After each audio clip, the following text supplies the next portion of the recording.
সব প্রতীক্ষার অবসান ঘটিয়ে অবশেষে অনুষ্ঠিত হতে যাচ্ছে গণতন্ত্রের সবচেয়ে বড় আয়োজন ত্রয়োদশ জাতীয় সংসদ নির্বাচন।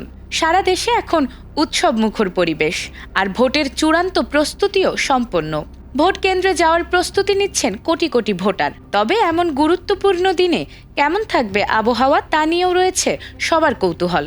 আর এদিকে স্বস্তির খবর দিয়েছে আবহাওয়া অধিদপ্তর। বৃহস্পতিবার সারা দেশে অনুষ্ঠিত হতে যাচ্ছে ত্রয়োদশ জাতীয় সংসদ নির্বাচন।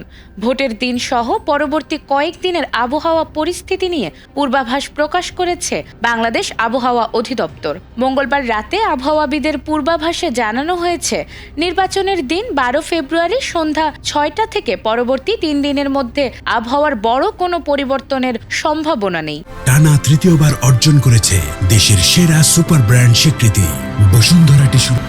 এদিন সারা দেশে অস্থায়ীভাবে আংশিক মেঘলা আকাশ থাকতে পারে, তবে সামগ্রিকভাবে আবহাওয়া থাকবে শুষ্ক। ভোরের দিকে নদী অববাহিকার কোথাও কোথাও হালকা কুয়াশা পড়তে পারে। রাতের তাপমাত্রা প্রায় অপরিবর্তিত থাকলেও দিনের তাপমাত্রা সামান্য কমতে পারে। 13 ফেব্রুয়ারি সন্ধ্যা 6টা থেকে চতুর্থ দিনের পূর্বাভাসেও একই ধরনের পরিস্থিতির ইঙ্গিত দিয়েছে অধিদপ্তর।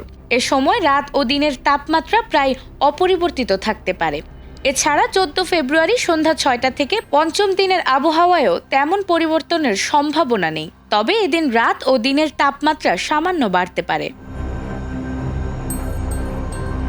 আবহাওয়া অধিদপ্তরের বর্ধিত 5 দিনের পূর্বাভাসে আরও বলা হয়েছে, এ সময়ের মধ্যে সারা দেশে রাত ও দিনের তাপমাত্রা ধীরে ধীরে বাড়তে পারে। নির্বাচনকে ঘিরে যখন সারা দেশে বইছে উৎসবের আমেজ, তখন অনুকূল আবহাওয়া ভোটারদের কেন্দ্রমুখী হতে সহায়ক ভূমিকা রাখবে বলেই মনে করছেন সংশ্লিষ্টরা। এখন শুধু অপেক্ষা শান্তিপূর্ণ পরিবেশে ভোট গ্রহণ সম্পন্ন হওয়ার। নাজমুন নাহার জান্নাত, এটিএন বাংলা।